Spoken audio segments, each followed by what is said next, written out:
the poster. Never mind. Okay. I don't know. He still looks that way. Yeah, he does. Yeah, he's a baby face. It's warm here. We're waiting a few more minutes, so you can keep chatting. That's true. That's something I wanted to tell you, Mike, that was interesting. It was not important, it was just interesting. All right. Once we Karen? It was really fun seeing Paula last night. What we had was Paula and, Sue. what is Paula? Paula and Sue, so we Paula, had, we took, Paula and I we're very good stayed- friends. Yeah, she was like the first person I kind of met. I saw her in a restaurant. She stayed in my apartment for 3 months while That's she was right. setting up a lab and having a baby. It was ridiculous. And buying a house. It was. That's very Her well. husband was out here. It was like the most crazy time for her. And, she had all this stuff going on. So she lived in my apartment very close. It was kind of. Yeah, I've heard lots of nice stories about that. But we had Paula and we had Sue Wong was here, and so we stood for a picture which was CD5 and CD8. Okay. The two of them. You couldn't have more basic genes. Oh, I just realized I heard something last night I should tell Yang. Whatever. I'll flash through the B-cell slides and tell the story of our lives as part of it.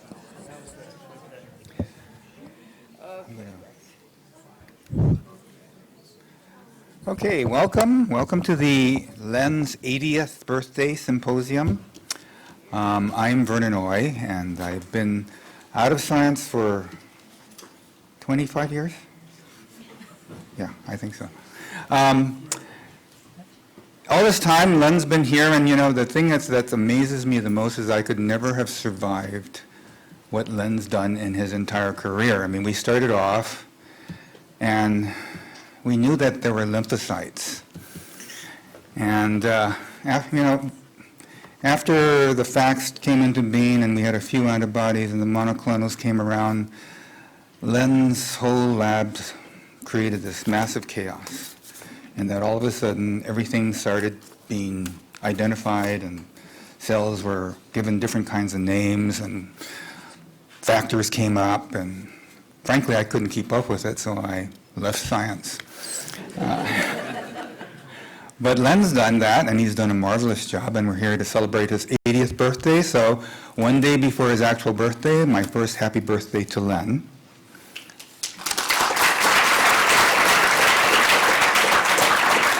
And I do remember that these kinds of symposia always go over time, so we will start right away.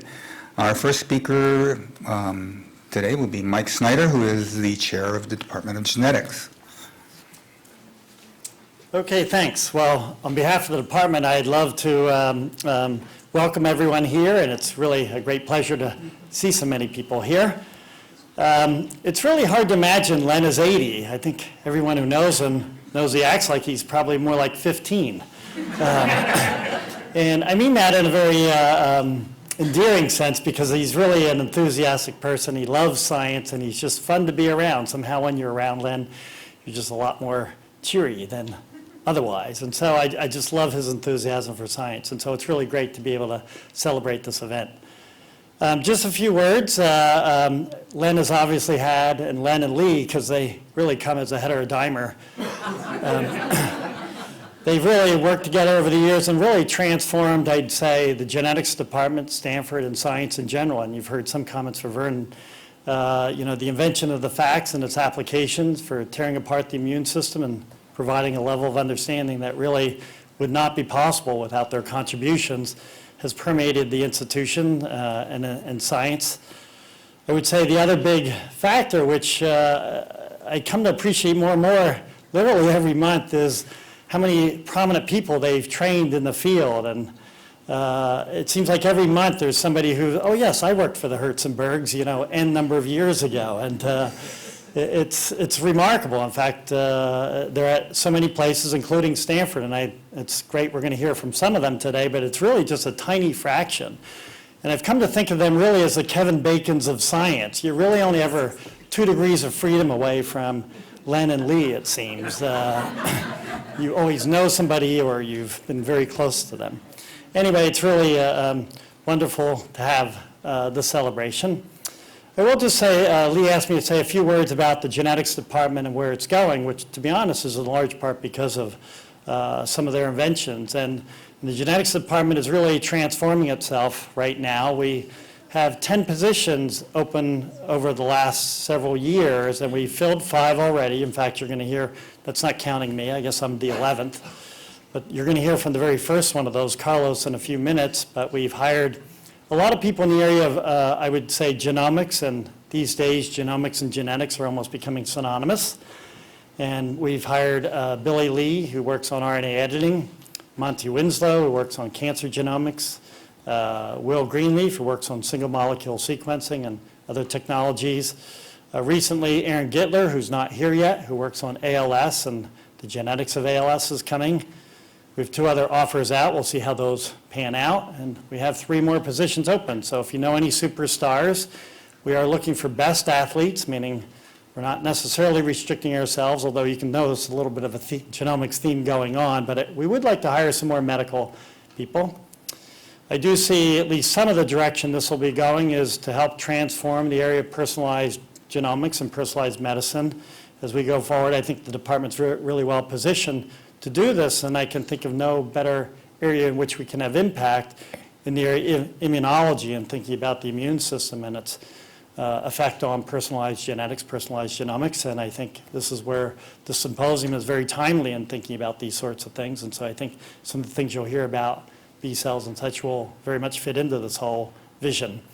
So that's where we're going. Why would I mention this here? Well, A, I want to tell you what we're up to, and B, this is really all possible because of the inventions that have come out of the Herzenberg's labs, where because of some good fortune and patent income that you'll hear about in a minute, that's really enabled us to grow in this fashion. That's really provided the funds to be able to let all this happen. So we're, aside from the scientific contributions, which in my opinion counts the most, I think the ways in which they're going to transform our department in Stanford through this indirect measure, good science leading to some nice inventions leading to good colleagues, is also going to be terrific. So that's where we're going. And again, I want to thank everyone for coming, and happy birthday, Len.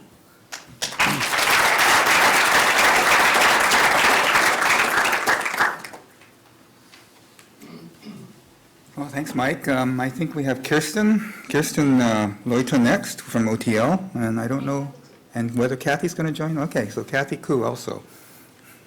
I think everyone knows Kathy. Hello. Or should. How are you?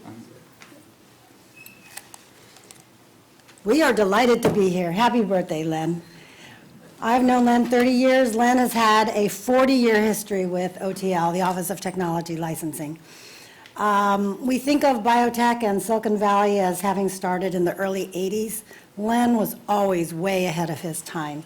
His first invention was the fluorescence activated cell sorter. We call it the FACS, as you all do too. And that was one of our very, very first inventions. It was a 1970 invention, and it was our 11th invention in the office. And so Len in his lab discloses to us, and our director then, very small office, there were only 2 really full-time people in the office and 1 part-time person. You know, we were always trying to market our inventions and find licensees. So, lo and behold, Niels found a licensee who was willing to pay something like $50,000 for us at that time in 1970, and this was just an upfront fee. That was a huge amount of money. And so he was all eager to sign the agreement, and of course, then Len comes forward and says, I think I have a better licensee. I have someone that I know, Bernie Shore from Becton Dickinson, who wanted to take a license and was offering much, much, much less money. Bernie has been known not to be very generous. So here Niels had to face this decision, take this great deal or this sort of not so great deal. We ended up going with Len's recommendation, which was Becton Dickinson. Becton Dickinson started a unit at the time, it wasn't called anything. It has now blossomed into BDIS, Becton Dickinson Immunocytometry Systems.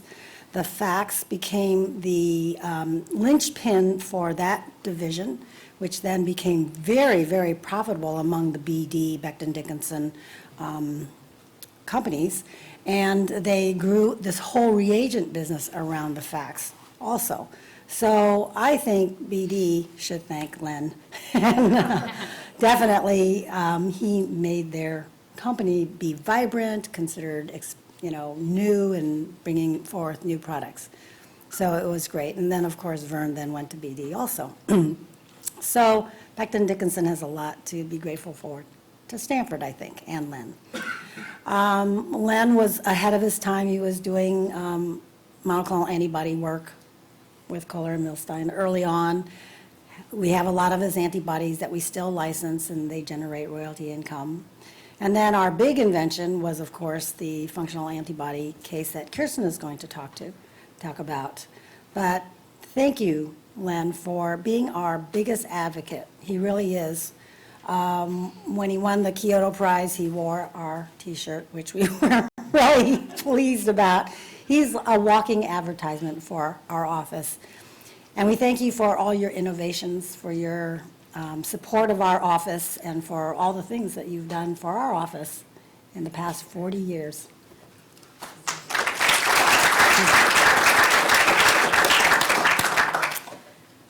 So I'm Kirsten Leutre, and I have the privilege actually of working on many of Len's technologies right now, Len and Lee's technologies.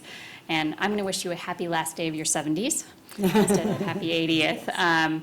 So I was looking at the numbers on Len in our database, and since 1978, which was the first invention disclosure we have recorded for you in the database, we've received about 40 invention disclosures from you. And about half of those have been licensed out at one time or another. And if you know anything about our office, our usual rate is about 20 to 25%. So Len here, about double the chances of something being licensed out. So it was always, really great to get an invention disclosure from Len, because it was very likely that something would actually be licensed out. Made my job a lot easier. We are very pleased about the functional antibodies case. We believe that in the next year or two, it will be our highest income-producing invention ever. So congratulations to Len and Vernon for Passing that. Google. Passing Google, yeah.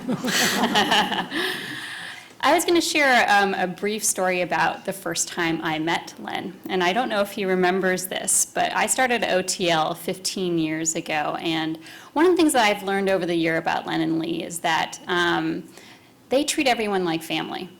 And, once you get to know them, even business-wise, everything, it becomes basically family, whether you're biological family or not. And when I met Len, I was wearing a name tag, and he comes up to me and says, "Are you Richard Leutre's daughter?" Oh. And I said, "Yes." "How did you know that?" And he said, "I disagreed with what he did during the Vietnam War." And I had no idea what my father had done during the Vietnam War.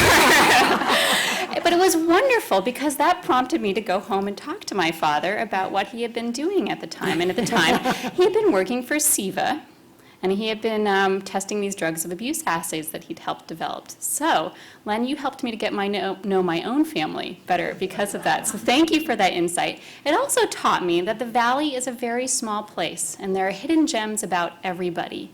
And all you need to do is have someone like Len who's willing to volunteer that information to get a little bit more. So I really appreciated that, Len. I don't know if you ever knew about that.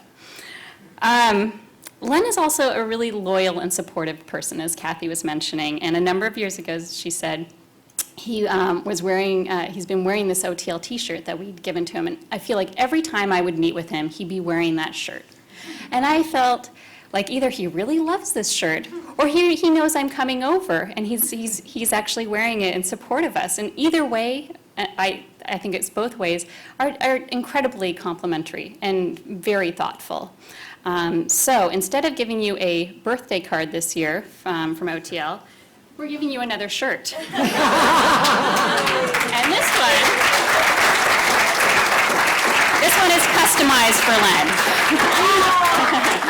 So it's signed from everyone from OTL. So.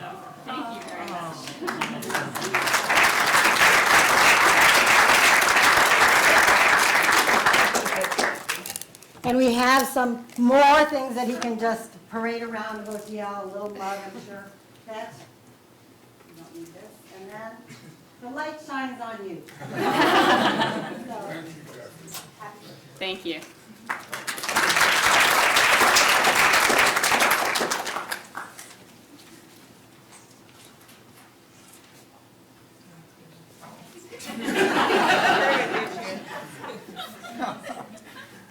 Oh, yes, well, yeah.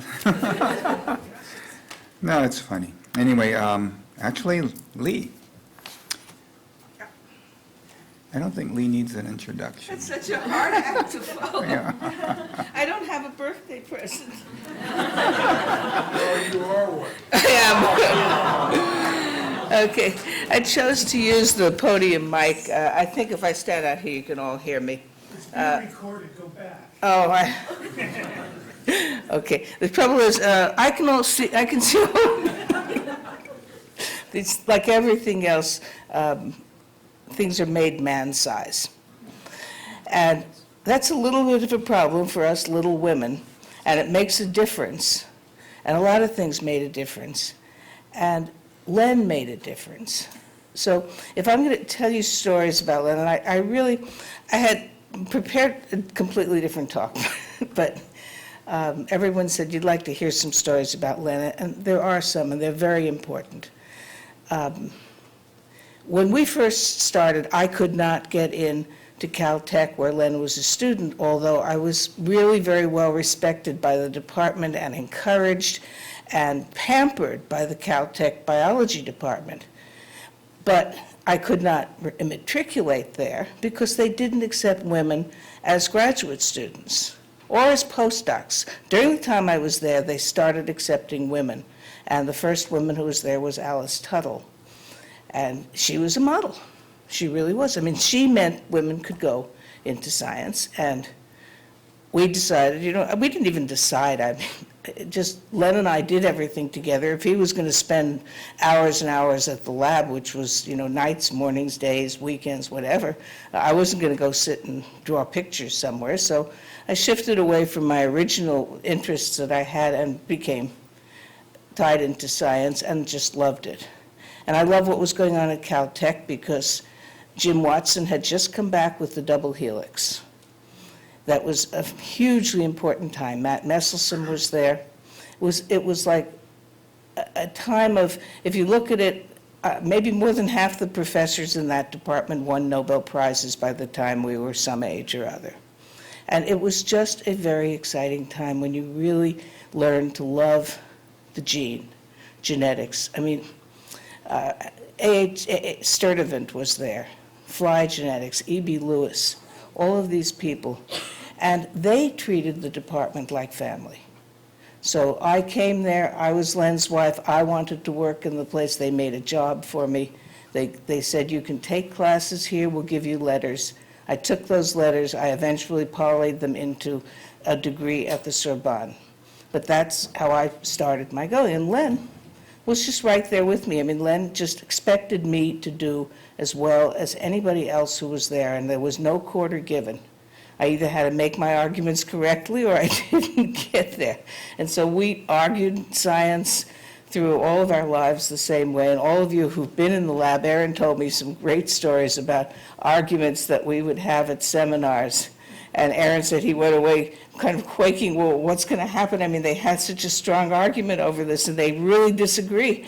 And the people in the lab said, huh? And he said, oh, they always argue that way. So we have always argued that way. And arguments amongst friends are the strongest and most building and intellectually exciting thing you can have. And you can only argue your point of view strongly when you're in a family. So I know that a lot of other people now have started their own labs, and they come back and they tell us, yeah, we kind of do it the same way, and I think it's great that they do. And that goes there. Women, though, besides creating a model with me and allowing me the freedom to grow at whatever speed I could grow at, Len then had a number of very, very exciting women as postdoctoral fellows. Actually, Pat Jones started as a graduate in the lab. She was a graduate student in Johns Hopkins, but she kind of hopped between the two coasts with rabbits sitting under her feet in the airplane. They'd been injected here and they were going to be tested there or vice versa. Pat did the very first fax experiments, starting out at 4 in the morning and going across the roof of the building to the animal facility, get the animals, and ending up at something like midnight in order to get this whole thing done and through the fax, which was not a fast machine as it is right now. So these were all exciting. Pat then, Elizabeth Simpson was in the lab, and someone last night was telling us that his work relates very closely to Lizzie's work.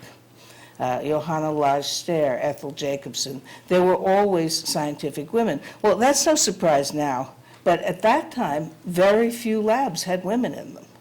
It was not something that was done.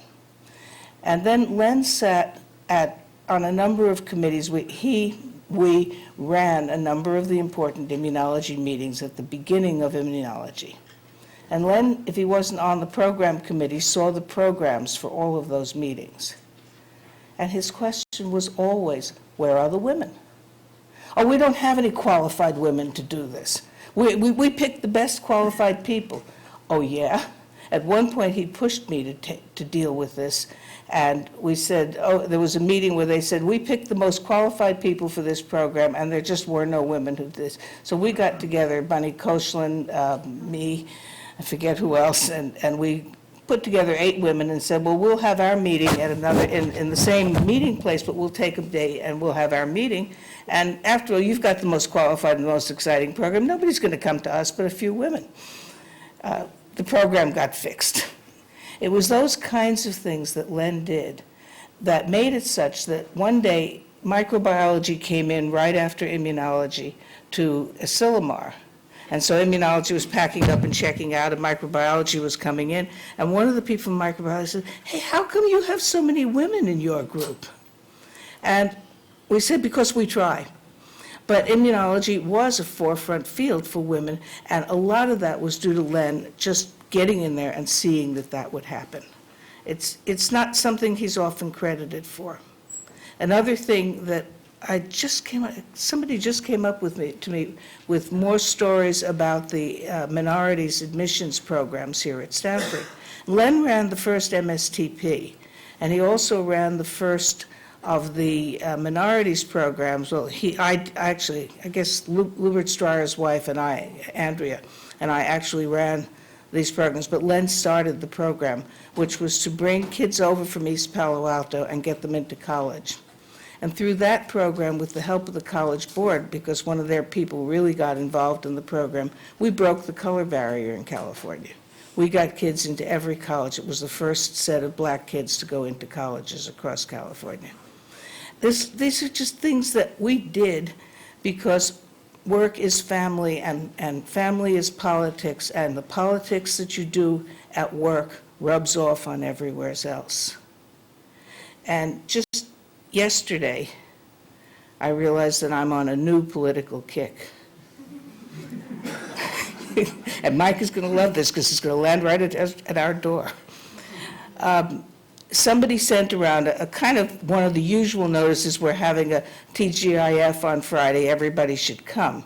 But he ended it with the statement, and come and drink beer with us and be one of the 99%. And I really took offense at that because I just felt it was like very, very inappropriate. And I fired back a statement to the general list and said, I think this is really inappropriate, that my political beliefs were assailed. And, I really am upset about the guy who got hit with a tear gas canister and probably will never speak properly again. And he was just standing there. He was a sideline guy. And, this whole thing, I think the Occupy people are doing finally what movements should do in the country, which is try to not have a program, but just get people back involved in owning the country. It is our 99%, and we should be there.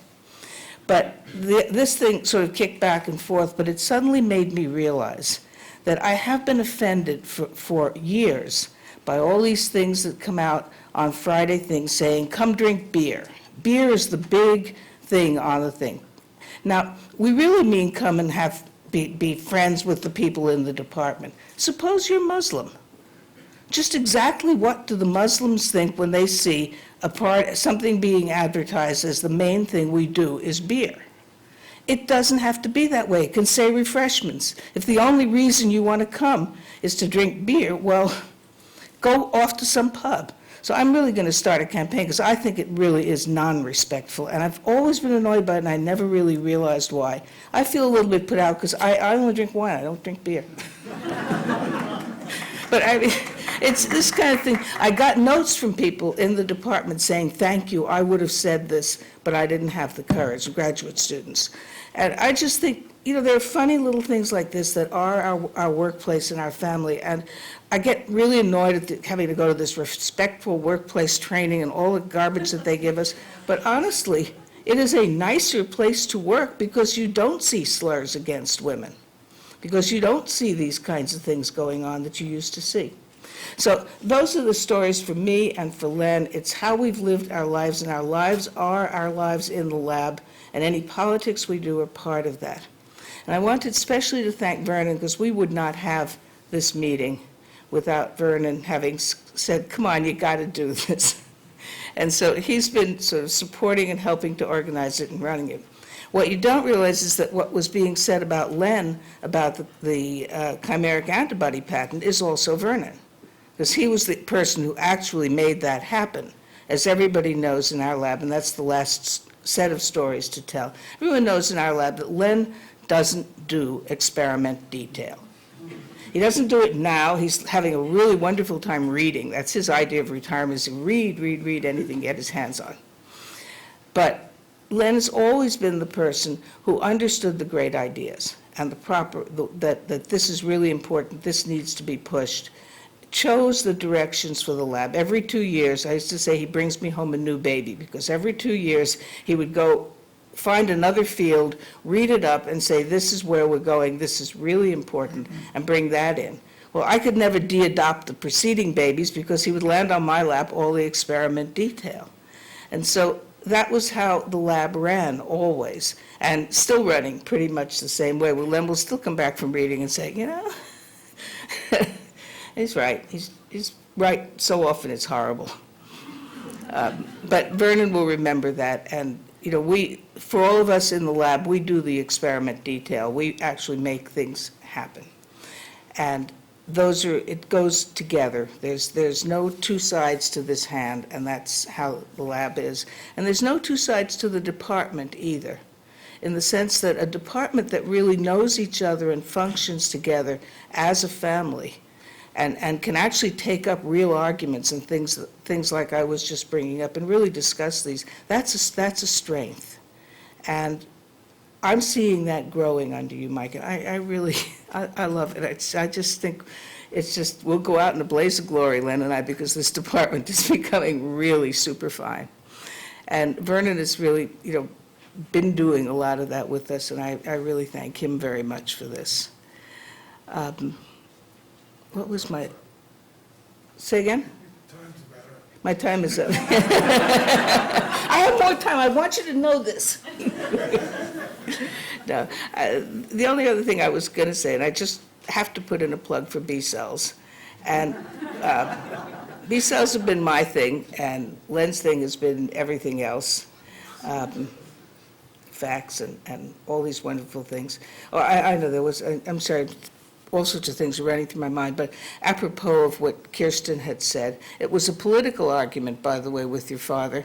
And the I know that. Yeah, and the argument was essentially whether you should make a urine analysis test for marijuana. And Len said that he would not do that. He gave up the consulting contract rather than do that. He said, I'll do it for the other drugs, but I will not do it for marijuana. And so that really was the...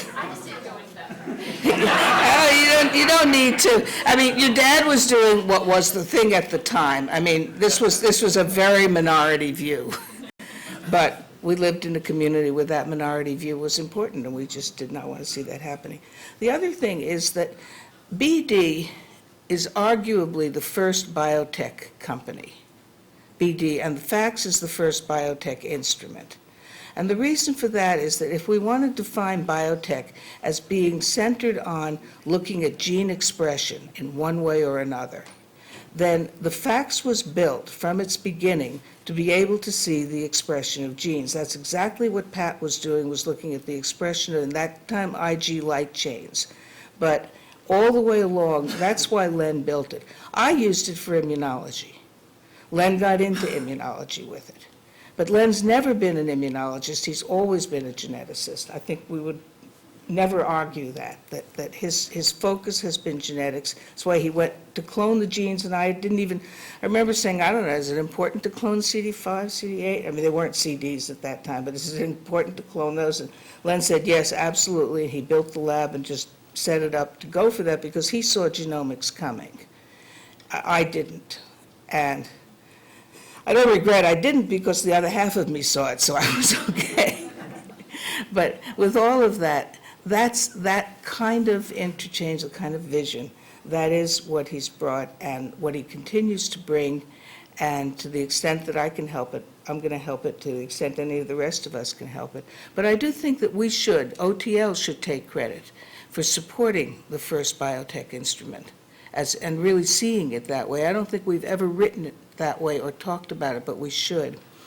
And the other thing is computers, and I want to tell you one other story, and then I really will quit.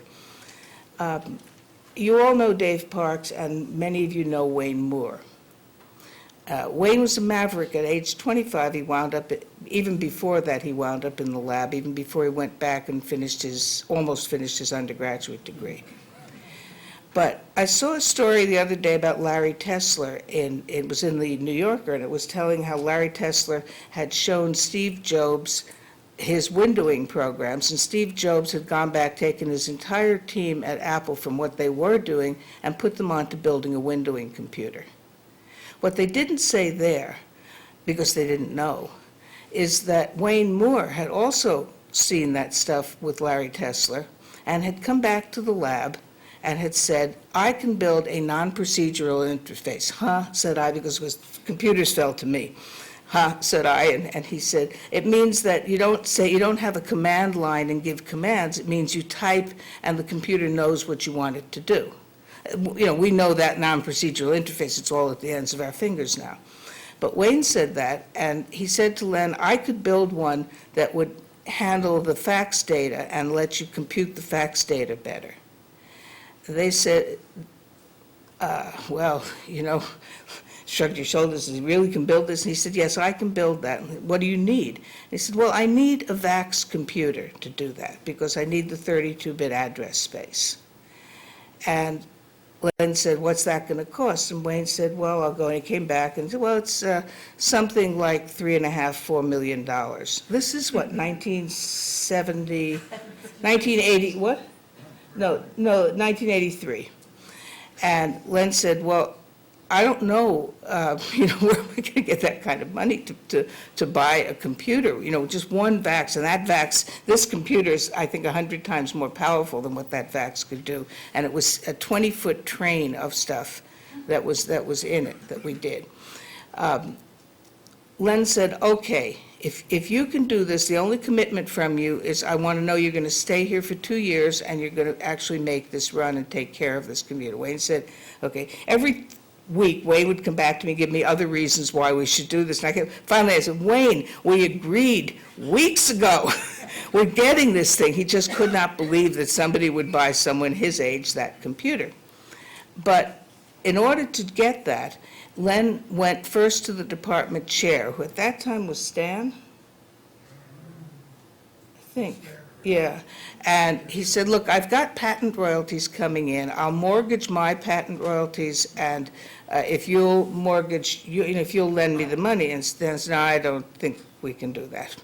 So Len went to Don Kennedy, who was then provost, and told him the story, and Don Kennedy said, Stanford will do that. And so they put in enough money so that we could buy that original computer. Well, on that computer, Wayne just went to work, and before there was ever anything that you could see on the Lisa or any windowing computer out there. Wayne had built and had running for us the first windowing that I've ever seen anywhere. And I remember, I can still see where I was sitting when he put this up, and I flabbergasted. The window opened and the window closed, and it asked me for something when it opened, and I typed the answer, and it closed the window. I mean, things that we just all know. That was the first time it was there. It was in something called FaxDesk, of which he built a comprehensive system.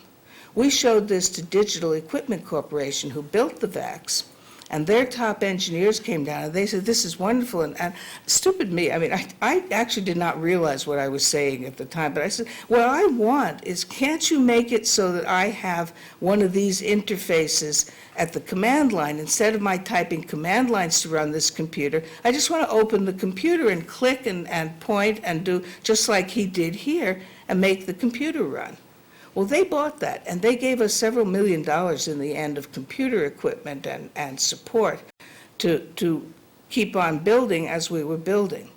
But Digital itself as a company was beginning to subdivide between those people who said DOS is the answer, it will always be the answer, we never have to do anything, and those people who said the answer is to put a non-procedural interface onto the VAX and make it run. The guy who was doing that, the guy who built the operating system, was pushing for that. The Great Divide happened. There was a huge meeting, must have been about 40 of us in the room, and they flew me out and took me by helicopter to Marlborough for this. And I was supposed to argue, in favor of, this is so great. I'm a user, and I'm saying I want this to happen, and I was their user for this. We lost, and as you know, Digital went first to Compaq and went down into the ground. It just died because of that. And the guy who was running that, Cutler, Bill Gates had the sense to pick up, and he took him over.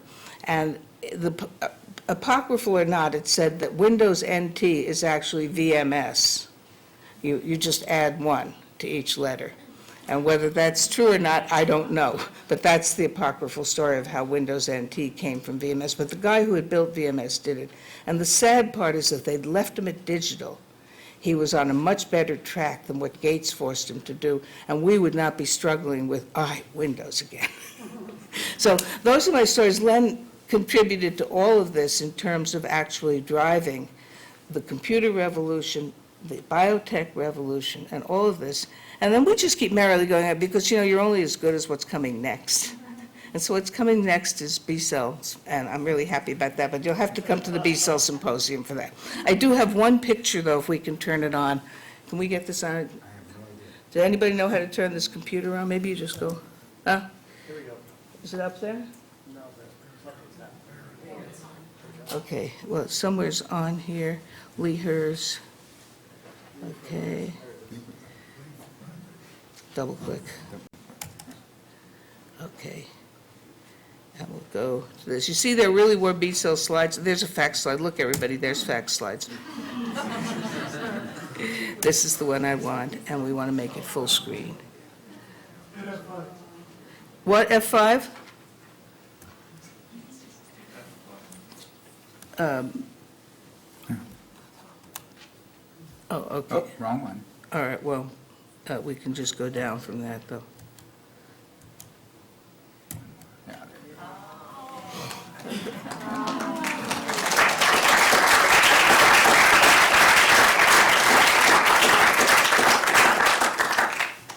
And I didn't have room for Barry and Janet and Rick and Michael and Megan and Liz and the immediate family, but you can guess that's Len and his mother up at the top. That's Len with the Kyoto Prize medal. That's Len drinking a toast to all of you. And the other two you can figure out.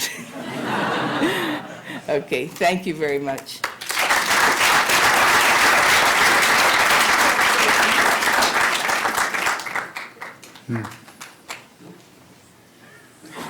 Sometimes at least when I was in the lab, you always felt like maybe this was the lab of misfit toys.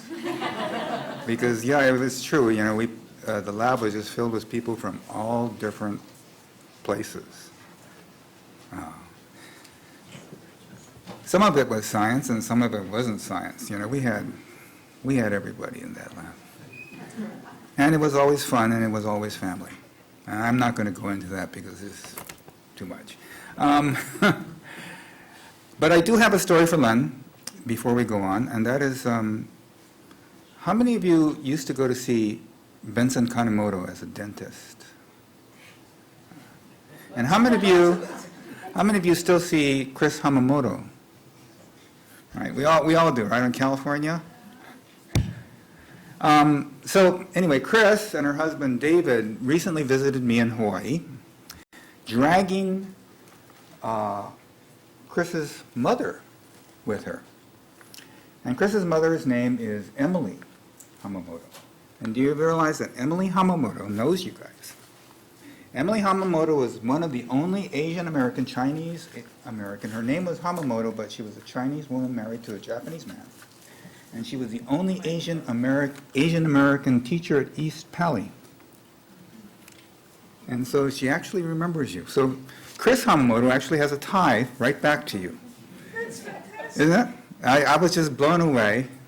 So just explain that the East Palo Alto was where the whole minorities program That's right. was based. And we were at Ravenswood, and she was a teacher at Ravenswood. And she was telling me stories like, after the first year at Ravenswood, she took karate lessons because she taught there for over 35 years. Fantastic. Yeah, isn't that? So next time you have your filling done, you can reminisce with Chris. Also, who uses Max Smart Pharmacy? Because that's Chris's uncle. Oh my, yes. So the Valley is a pretty small place. Anyway, now going on, let's see. We have Carlos. Carlos Bustamante, who I don't know, so I don't have a really good introduction, but I guess... Let me do it. I told you that the department is really growing, and one of the really exciting people is Carlos Bustamante. And maybe you may not have heard this, but Howard Kahn was our first postdoc in the lab and is a well-known human geneticist in Paris. And when Howard heard that Carlos was coming here, Howard said, "My God, how did you guys ever attract him? You've made the greatest find." And this was before the MacArthur Prize. So Howard picked you out, and you're part of us.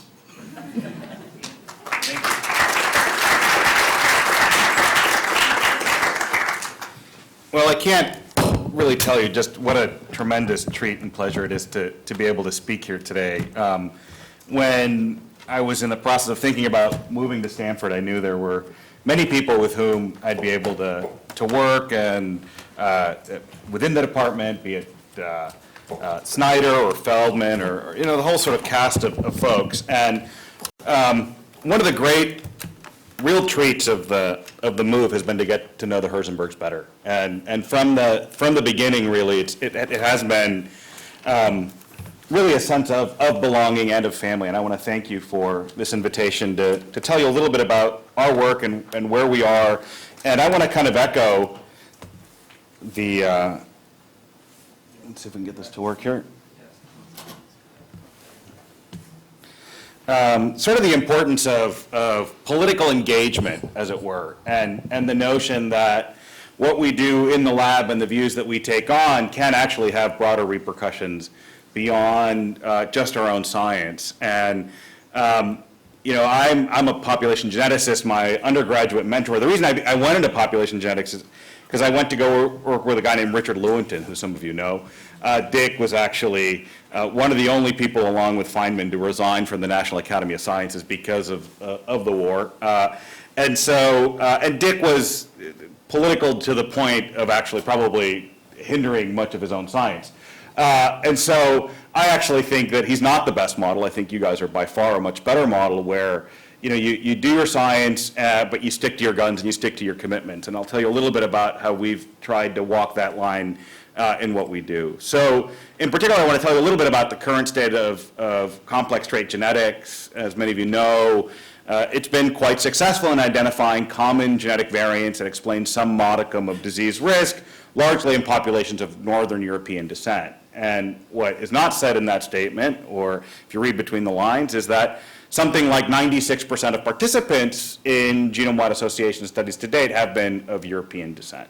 And so you might say, well, is that a problem? Why might that be problematic? In particular, if one ascribes to the notion that common disease is the result of common genetic variants. We've known, in fact, from Lewontin's work that most of the genetic variation is among and not within populations, so why do we really need to be concerned about that? Well, I want to tell you a little bit about not only our work, the work of others, and why, in fact, this idea of not really sort of embracing and understanding the full structure of human genomic variation could actually be quite detrimental, particularly for populations that have been excluded from medical genomic research. So way of motivating this is the slide from my former postdoctoral advisor, Peter Donnelly. Peter did this well after I'd left his group. This is the Wellcome Trust case control study. This was really sort of a seminal moment in complex trait genetics. Instead of going one disease at a time, where you had groups that had basically been collecting cohorts for a long time, moving from family-based studies down onward, this is basically a project led by statisticians. Peter is a statistician, and they basically partnered with, in this case, the Wellcome Trust, and got 17,000 individuals, 3,000 shared controls, and 2,000 cases for each of bipolar disorder, coronary artery disease, whole host of diseases. And it's basically a big correlation hunt. So you go through, the height of the bars are the strength of association, and you find real variants. I mean, these are things that really are associated. There's no sort of doubt that there's a very strong hit on chromosome 9 that is associated with coronary artery disease, and folks have burrowed down, and we're beginning to understand at a mechanistic level what's going on. Crohn's disease has actually been probably the best result of this kind of work. We now can understand about 50 to 60% of the variation in Crohn's disease due to these genetic markers, which is great. Hypertension, not so much. Rheumatoid arthritis, type 1 diabetes, you have hits for HLA. Other regions are not so clear, and so on. And this is great if you happen to be British and born between the months of March and April in 1958. Then, the Wellcome Trust has invested a tremendous amount of money to figure out why you have disease risk. But if you happen to be from Caracas or from Karachi or from Cairo, how relevant are these variants? Do they matter? And do you harbor a different set of variants that may be important and that actually may supersede these? Because the one thing that's been really kind of sobering is that these are all mutations largely of weak effect, at least the common one. So how do we really begin to tease apart the sort of dark matter and what is missing? And so to me, this becomes really fundamentally a question of understanding the structure of human populations. So from Cavalli-Sforza onwards, there's really been a move to do this, and there's in many ways no better place to do it than Stanford, but we really need to kind of get a hold on what are really global patterns of variation, and not just the sort of canonical populations that have been studied to date. I'll give you a couple of vignettes from this work and why we think it's important, particularly admixed populations from the Americas, and then I'll give you one example where we've leveraged what we've learned. So here is, I guess the closest I've been to getting political, which is, a couple of us wrote a commentary for Nature at their behest, and it was actually called Genomics for the World. And we said, now that we actually have some data from sequencing diverse human genomes, this is after the first 1,000 Genomes Project results had come in, and we said, okay, now let's look. When you sequence genomes and you look at those variants that are at 1%, so those things that are rare, and you look at those that are more common, say the 15%ers, those are the ones that are currently associated, and you ask, are you more likely to share them if you have populations from the same continent as opposed to different continents, and it's quite sobering. So the 15%ers, sure, it shouldn't come as no surprise that two European populations are going to be more similar than a European and a Chinese population, but most of the time those variants are still present.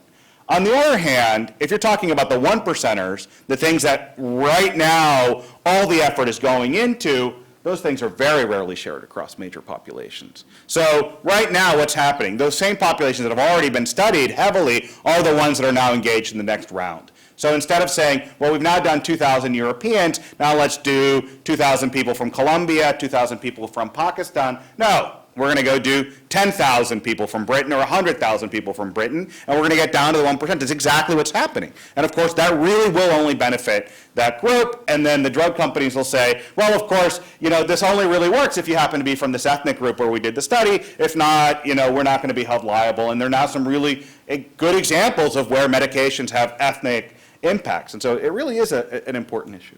Okay, and I'll give you one example. This is actually the work, when my postdoc was involved in this, I'm not a co-author on it, but it's, I think, one of the nicest examples. This is a mutation that was described by two colleagues of ours in Mexico that impacts your HDL cholesterol. It's a mutation in ABCA1. It's a gene that's already been studied heavily by Helen Hobbs and others. And what you find, so at the top there you have HDL levels for the wild type or the mutant. It clearly has a strong impact. It's a radical amino acid change. It impacts your HDL level. In fact, it halves your HDL, your good cholesterol. The important thing about this variant that it's actually relatively common in some Native American groups. So you can see there the pie chart. It reaches a quarter frequency, 25%. In some populations, and you would never find this thing by genotyping 1 million Europeans, because it's just not there.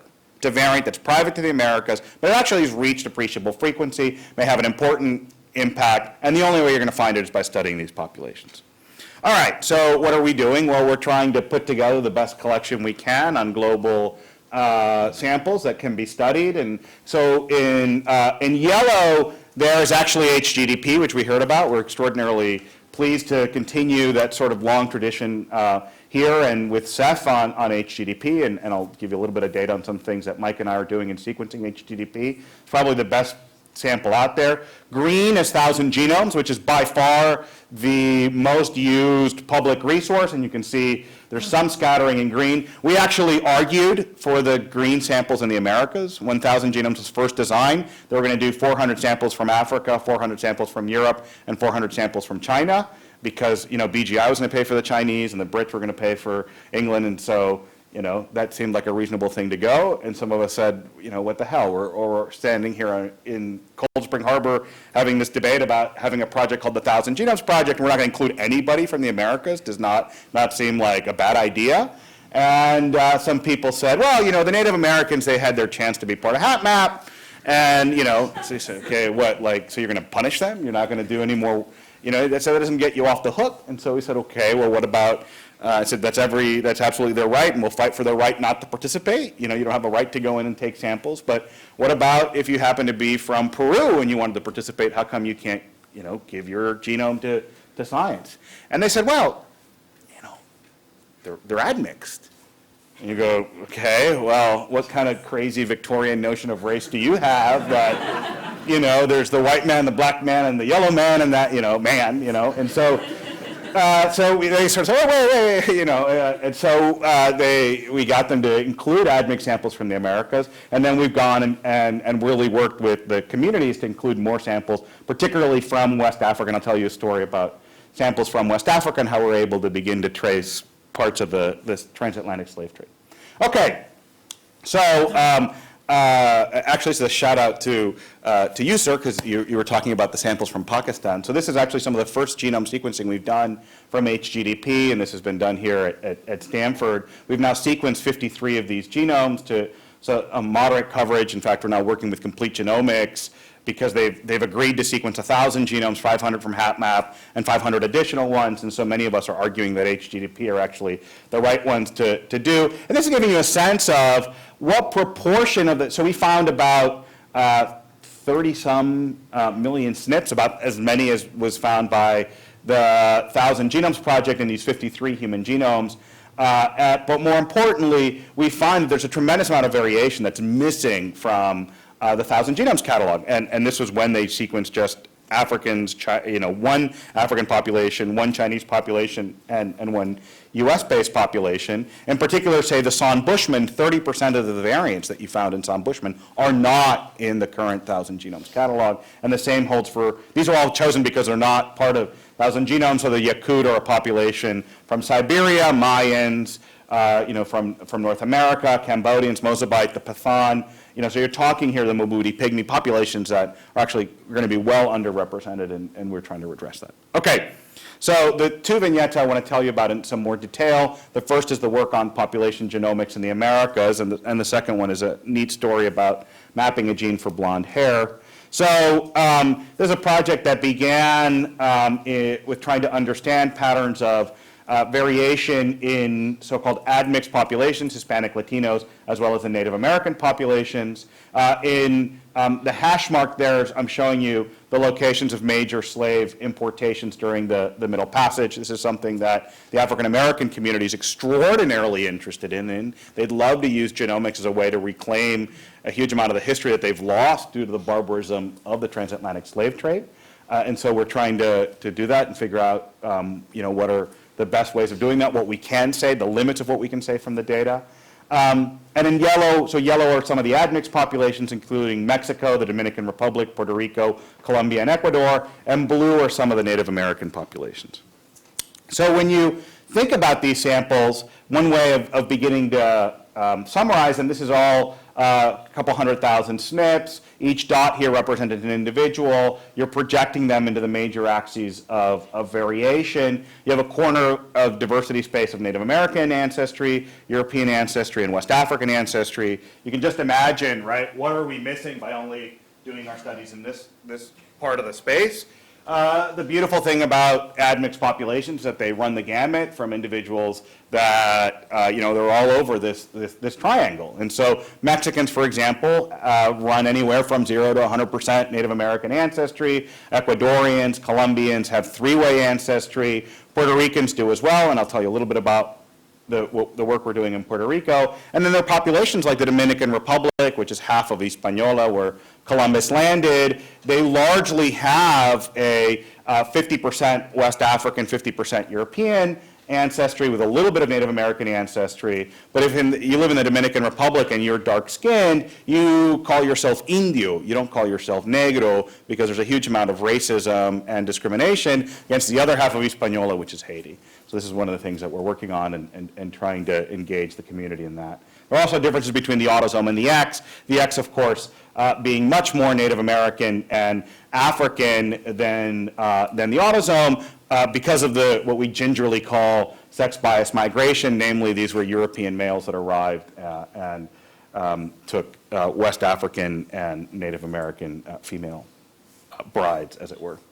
Okay, so our approach to doing this is to develop a whole litany of tools. I'm not going to belabor the statistical points. If anyone's interested, I'm happy to go into them. I can give you a kind of just feel for how this works. You basically use distances in high dimensional space and try to estimate these distances genome-wide so that you can then get a picture of average ancestry, and then you can also run it chromosomal segment by chromosomal segment, and that gives you a picture of what we call local genomic ancestry.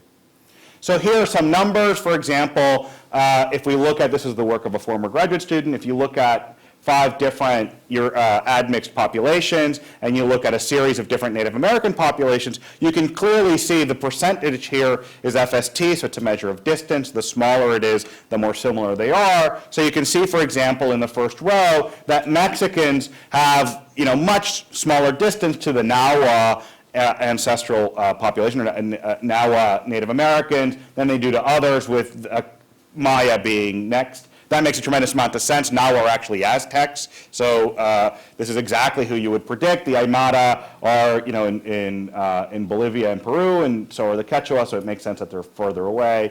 For the Caribbean, though, Puerto Rico and the Dominican Republic, we don't have a good proxy. So one of the things that we're doing is building what we're calling the Taino genome. The Taino were the indigenous population of the Caribbean, by sort of ratcheting up the segments that we find and stitching them together. So in particular, one of the things that we'd love to do is to use these data to reconstruct events for which we don't really understand the history. And one thing that we do is we use the so-called local ancestry estimation. So each line here represents a chromosome from different individuals. So this is chromosome 22 from a bunch of Ecuadorians. You've got a segment of Native American ancestry, segment of European ancestry, segments of African ancestry. And these are going to vary among individuals and among populations, so both the average proportion and the lengths. And so what we've been doing is developing mathematical models that ask how long should these runs be and what do they tell us about the history. So I'll give you a little bit of some of the initial results from this. So this is data on Mexicans, for example, and each dot here represents the frequency with which we found segments of a given size. So for example, down here we have one segment that was 145 centimorgans, another one that was 150 centimorgans of European ancestry, Native American ancestry, and so on. And then we had, say, 2 segments that were this size, 3, 4, 5 segments that were this size, and so on. We had many, many, many short segments. And so you can build this model and ask, what would the history of the population need to be in order to account for these segments? And you see that the model looks like this, where we had about 15 generations of continuous gene flow, right? So we had, say, in Mexico City, we had Europeans arriving and Native Americans arriving, and interestingly, a pulse of African ancestry. So Mexicans don't tend to embrace African ancestry. They don't really talk about it, but we clearly see West African segments of the genome in present-day Mexicans, and that is consistent with a pulse. So it looks like 15 generations ago, there was sort of influx of African ancestry, and then it just begins to recombine onto otherwise European and Native American ancestry. So you say, okay, well, does that make any sense? Is there any historical information that might support this? Well, number one, the first is that from the beginning, so Cortez lands in 1519. From the beginning, you have this notion of Mexican ancestry being of admixed ancestry. So there is Cortez, there's the Malinche. The Malinche was his Native American concubine. You can go near Mexico City today. You can go to the house of the Malinche. She's sort of, in many ways, the kind of prototypical mother of all of Mexicans today. She's sort of celebrated in that regard. So that makes sense that you had admixture kind of from the beginning. And on the right, we actually have data now on slave ship records.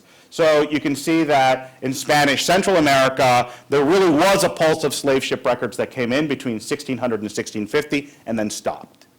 Whereas into North America, the transatlantic slave trade peaks about 150 years later. So this is telling you that these are going to be differences in populations today, and that it makes sense that we're seeing these track length differences. Well, we've now done this in collaboration with folks in Miami for a bunch of different populations. So we've looked at Puerto Ricans, Hondurans, Haitians, Dominicans, Cubans, and Colombians. And I want you to focus in on these particular segments. These are the segments of Native American ancestry in the Caribbean, in particular in the Dominican Republic, in Cuba, and in Puerto Rico. These are the so-called Taínos, or the population that was really largely decimated by Columbus and the landing. And so one question is, can we take present-day genomes of Puerto Ricans or individuals from the Caribbean, reconstruct these segments, and why might they be important? Well, one of our long-term collaborators from UCSF is Dr. Esteban Bouchard, who works on asthma. And it turns out Puerto Ricans have the highest prevalence of asthma in the world. Part of this is likely to be to some ancestry that's specific to Puerto Rico. In fact, the people with the lowest asthma incidence in the U.S. are Mexicans, then followed by Europeans, then African Americans, and then Puerto Ricans with the highest. And in fact, Puerto Ricans also not only have the highest incidence of asthma, they also have the poorest response to albuterol. So here we have the most common prescribed medication for asthma, and Puerto Rican kids do the worst on it. Okay, so this really led to this collaboration to rebuild the Taíno genome. Esteban did all the sampling for 1,000 genomes after we had sort of lobbied for the inclusion, and the goal is to take the first 35 Puerto Ricans that have been sequenced by 1,000 genomes and really try to stitch together these Native American segments. Here's some historical information about Puerto Rico. Number one is that we have landing about 1506. By 1530, within 25 years, Taínos are really decimated by war, disease, and really kind of enslavement for mining. This leads almost immediately really to the transatlantic slave trade, importation of enslaved Africans, primarily from Cape Verde, for about 100 years, and then it stops. So the slave trade is outlawed in Puerto Rico for about 125 years. There's then another period of slave importation, and then it finally ends, shockingly in 1873. So we're about 120 some years out after the abolishment of what was really a sort of almost 400-year process. Okay, can we see signatures of this today in the genomes of present-day Puerto Ricans?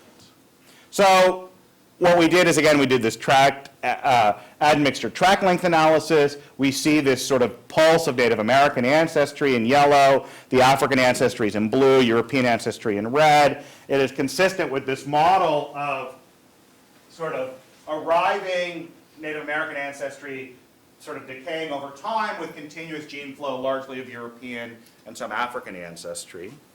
And to address this question of whether we can distinguish the two waves of West African ancestry into the island, we took and divided the segments into those that were short and presumably older, so those that are less than, say, 50 centimorgans, and then those that were new or greater than 50 centimorgans, which presumably are the younger segments. We take these segments now, and what we do is, because we've already sampled and we've done a project on understanding patterns of West African diversity precisely for this, we can now ask, where do the old segments go? Well, they map straight onto Senegal and Cape Verde, so that these were the first set of populations that contributed to the waves of migrations that happened, clearly early on in the process. And fascinatingly, and this is, I think, one of the first times that we've been able to really get genetic data to support this, when you go to the older segments, they're much farther inland. So you really have a kind of exploitation of this population, and then 150 years later, you're getting influx from here. Again, we're reading what are, terrible events in human history, but they're being read by patterns of DNA variation present today in individuals who are important to study and who have a disproportionate health burden.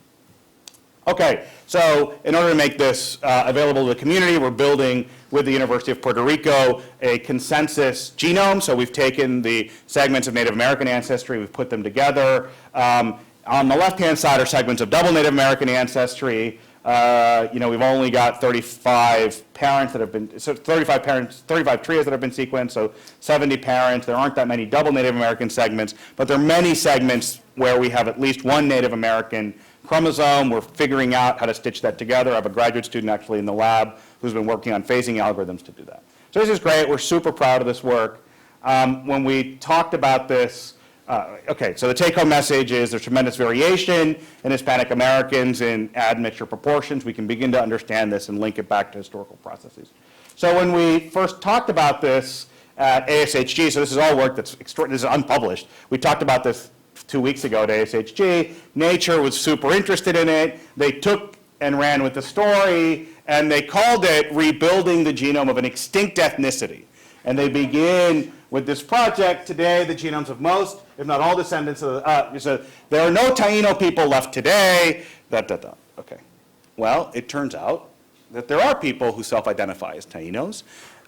These people were properly upset, and they say, how dare you come in and tell us that we're extinct, We are here, we are proud Taino people, the Taino live on, and so Esteban and I, within 24 hours of having seen this stuff, responded back. You are absolutely right. In fact, we want to make that a central message of the project that, we are distinguishing between DNA ancestry, which is what we see here, and cultural continuity. And they're totally separate things. You're, in fact, probably the most important constituency of these projects, the people who are most interested in Taino culture. We want to work with you, work with the community.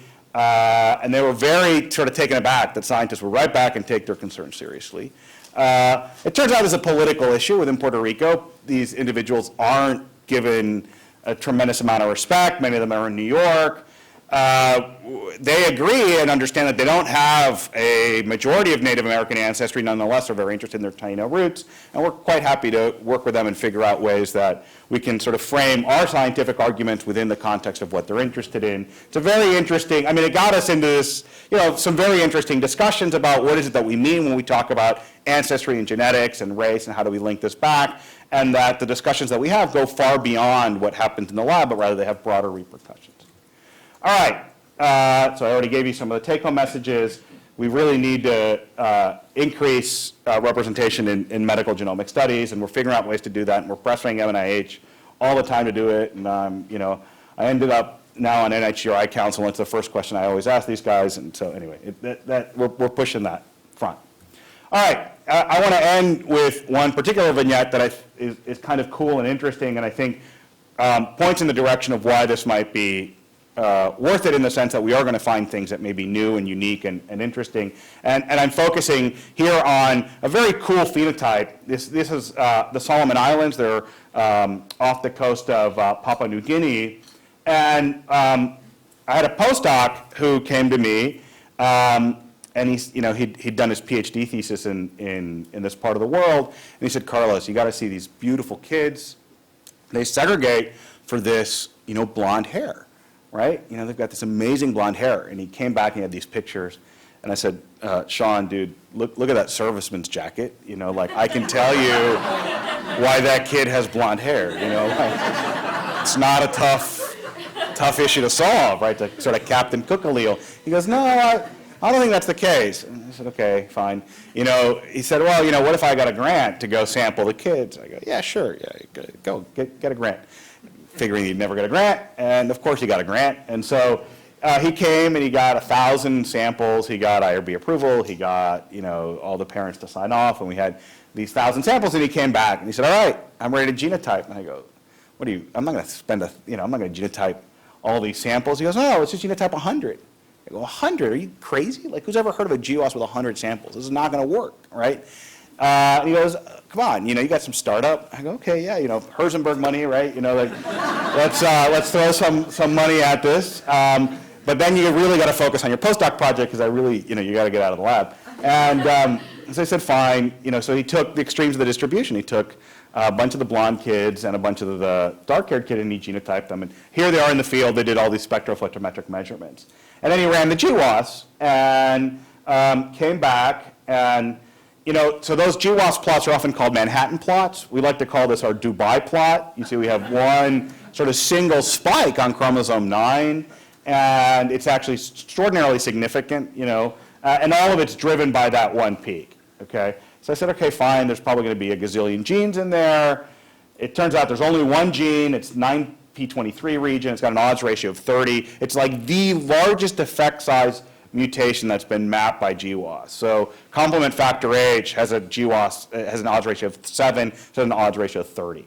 All right, so we go in, there's a gene in there. We're figuring it's going to be some ZK911J243, who the hell knows what it does. Turns out to be something called TERP1, which is involved in melanosin synthesis. It's in the maintenance of the melanosomal structure. You knock it out. There are people walking around who have stop codons in TERP1, and they have a form of albinism called rufous albinism, namely albinism in people of dark skin. Okay, and so okay, well, this is now starting to be pretty interesting. So let's move forward, right? Everybody knows all GWAS, of course, are regulatory. So let's start by sequencing the exons, just so that we can eliminate them. So we just take a couple cases and controls, sequence the exons, so we can, move on to doing the real science, which is to find the regulatory variants. Until you find that there's a single amino acid, there's one polymorphism that differentiates cases and control. It's a single change. It's an arginine to cysteine mutation at a heavily conserved residue, right? So you go out to human, rhesus, mouse, dog, elephant, possum, chicken, zebrafish. They all have arginine, and our blonde kids are walking around with 2 cysteine homozygotes mutation. So, okay, that could well be. So now let's go and we replicate this by genotype. We had 1,000 kids, right? Let's genotype them all for this mutation. Sure enough, this double, being homozygote for the cysteine mutation puts you 2 standard deviations out from the distribution of hair pigmentation, right? So all these kids are basically blonde because they're homozygous cysteine. The mutation's at a frequency of 30% on the island, and blonde hair is at a frequency of 10% on the island. So, that jives quite well with what we're seeing. Furthermore, we know a lot about blonde hair polymorphisms, so this is what one might call chemically induced blonde hair variation. But, DCODE has mapped these, and those of you who are naturally blonde in this room, you don't have this mutation, unless you happen to be from the Solomon Islands. You have an OCA2 mutation or maybe a KIT ligand mutation. So it's a totally different mutation that leads to a striking human phenotype, blonde hair. Okay, how do we not know the genetic basis of blonde hair across the world? Okay, And it's different. It's different in different parts of the world. Furthermore, we can make a mouse knockout by PubMed. In 1992, there was a mouse knockout described, arginine to cysteine, not the same residue, but the same domain. It leads to a classical, coat color polymorphism in mice. They call it a brown allele, I call it a beautiful blonde mouse, that, just sort of really demonstrates the power of being able to move between the human genetics world and what's done in other model systems. So, final thoughts here, model systems are going to be, remain extraordinarily key. That's what allows us to link down to biology. How do we not know the genetic basis of skin and hair pigmentation across the globe, right? It's like the most fetishized of traits. We spend, we've fought wars over it. We've, had a tremendous fascination with it. And yet, now the argument is we got to do 100,000 person GWAS so we can find mutations that are 1% frequency that increase your chance of having slightly higher blood glucose by 10%, right? I mean, it's just completely nuts. And this is likely to work in other populations. So the next thing we're doing, the other trait, you can't map too hard height. Let's do height. So we're now sequencing pygmies and their neighbors that are tall, and who knows, we might get lucky and find something there. So super interesting. We couldn't have done this work without coming to Stanford. It's a pleasure to be here. I want to thank you so much. You're a total inspiration, and thank you for making me feel like family in the year and a half I've been here.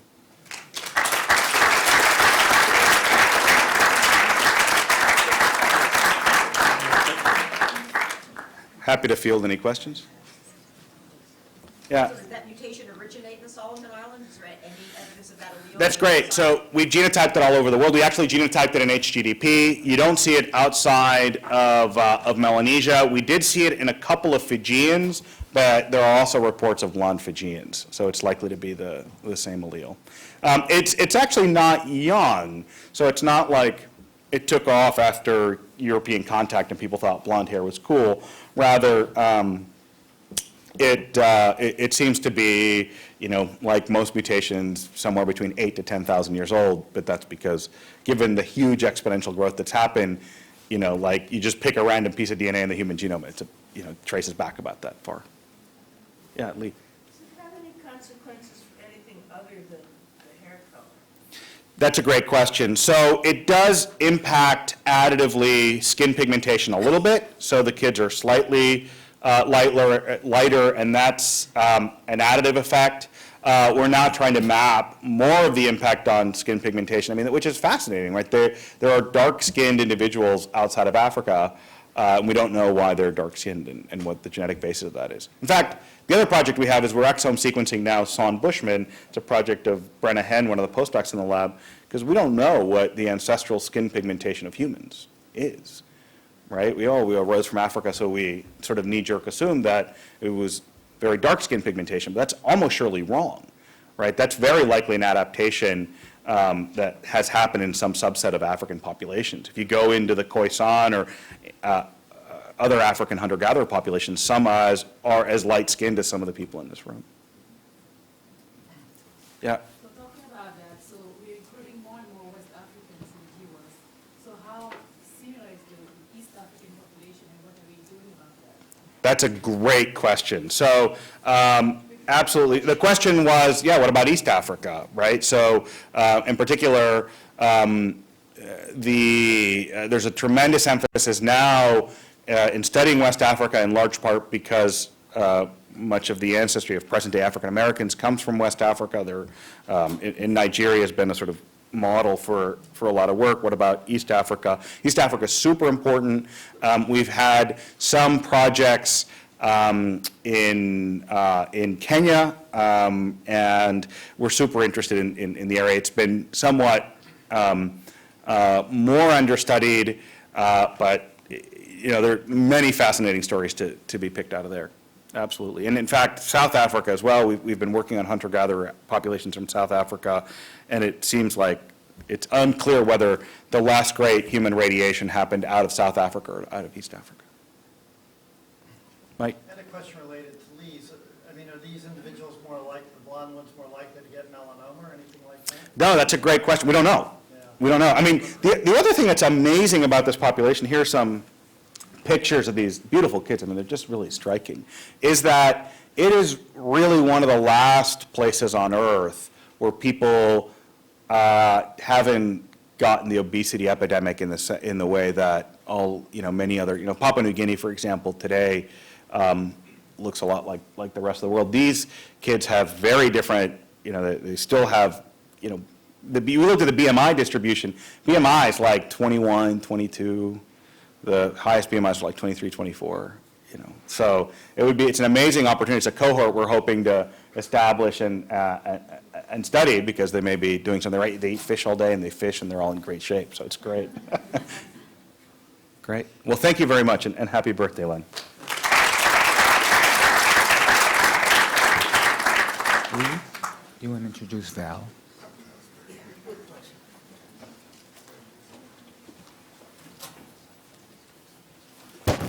I'm going to introduce Val Leutre now, and Val and Ken. Ken is a migrant to South America. They've both come back now. It's an example of intermixing of populations to a gorgeous, gorgeous F1 called Sam. One of my favorite little boys. Little boy, 6'3" now, I think. And he doesn't stop growing. We're putting books on his head. But they're immunologists, but Val is also, I think, fits her talk and Carlos's talk are going to fit quite closely together, as we'll see. And I've been fascinated about, in terms of the stuff Val has gotten into, because rather than stick with the same old boring immunology, she has moved out into the genetics of disease and the genetics of populations and all sorts of things, and I think she's just begun to grow. And I think Carlos is going to love the fact that you have populations in that whole area that's not anywhere on the sampling map. So with that,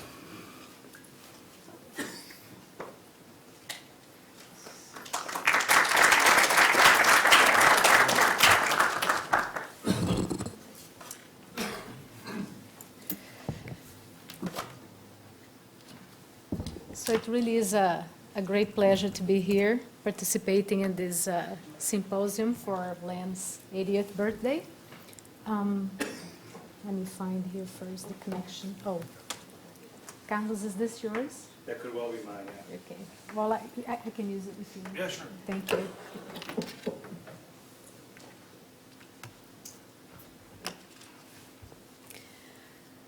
So,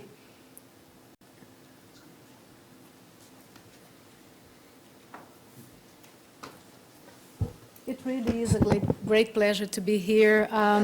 Len has had a huge impact in the science in Brazil, not only at the practical terms for the use of his technologies, but also because he's been always very enthusiastic and very supportive of all of the research that we do in the area of tropical disease in Brazil. So it's really nice to be here. Thank you very much, Len and Lee, for the invitation, John as well. And it's very nice to hear what Carlos just had to say. I'm very glad to hear that because a lot of the criticisms that we get from our target gene polymorphism studies in the Brazilian population is exactly because of the fact that we are very admixed. And so everything that we find is not always in agreement with what is found in other populations. And that's actually one of the important reasons why we need to do those studies. So our interest in the genetic studies in the Brazilian population really came from our interest in the immune response of patients to particular parasitic diseases, and today I'll show you some data that we have with regards to Chagas disease. Before I do that, I will show you some of the studies that are very much in tune with what Carlos just spoke about with regards to the Latin America, but now with a Brazilian vision of this same admixture and the role of different races in the outcome of the genetic population in Brazil.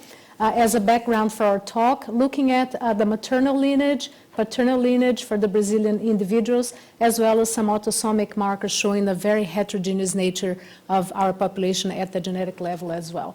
And then I'll show you some data that we have with regards to Chagas disease and the role that particular specific polymorphisms may have in the development of the severe form of Chagas disease. So just to remind you, we are here. This is Brazil. This is us, which was the lacking in Carlos' map, was a really good thing to see for obvious reasons. Brazil is a large country here in South America, is the seventh largest economy in the world currently. And interestingly, we share the Atlantic border with the west coast of Africa, which was very important because of the immigration of one of the components of our population, as Carlos mentioned, for the rest of Latin America as well. And also it put us into the route for the Portuguese to go into the Indians, which is what ultimately led to the discovery of the country, as happened in many other places in the American continent. So let's talk about a little bit about the origins of our population, and that also again resembles a lot of what Carlos mentioned for the rest of Latin America, but with very particular populations in Brazil. So before the Portuguese actually arrived in our country, before the discovery of the country by others, we had approximately 4 million native Brazilians in the country, distributed throughout the entire Brazil. This is the current map, but this is the distribution of the different indigenous tribes. Currently, just for you to have an idea, this high distribution that we had here at the very beginning became what you see here. So the colored spots are what we have left in terms of native Brazilians in the country. So we have about 400,000 individuals of those native Brazilian groups that were very heterogeneous in terms of cultural activities. So this was the first group that made up our genetic composition. The second group obviously came with the arrival of the Europeans in Brazil in the 16th century with the discovery of Brazil in 1500. We had arriving in a period of approximately 300 years, about 500,000 Portuguese, mostly men, that came to Brazil, and that happened in a way that the Portuguese reached the coast of the Bahia state, what currently is the Bahian state, and spread through the coastal area of Brazil and further later on into the mountains area in the state of Minas Gerais currently. Later on in the 17th century, we had a 30-year domination of the Dutch in the northeast, the further up northeast area of Brazil, which also brought a number of immigrants to this area.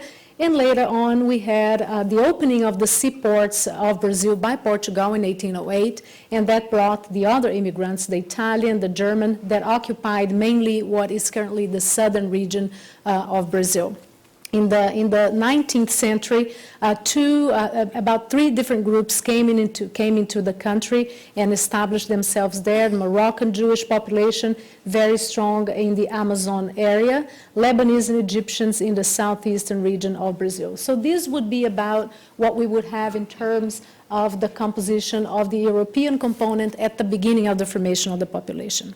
So when the Portuguese came, most of the activity were of extraction of the Brazil wood, as you know, and also of gold and precious stones.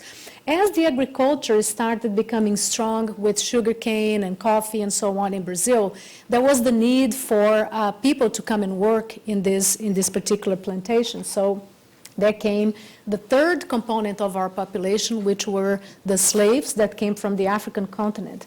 Very different phenotypically and very different culturally, and still have a very strong influence in our culture as well. So in the same period of 300 years that we had about 500,000 Portuguese arriving in Brazil, we had about 4 million slaves arriving alive in Brazil. That composes about 40% of all of the slaves that came to all of the Americas that came to Brazil at that time.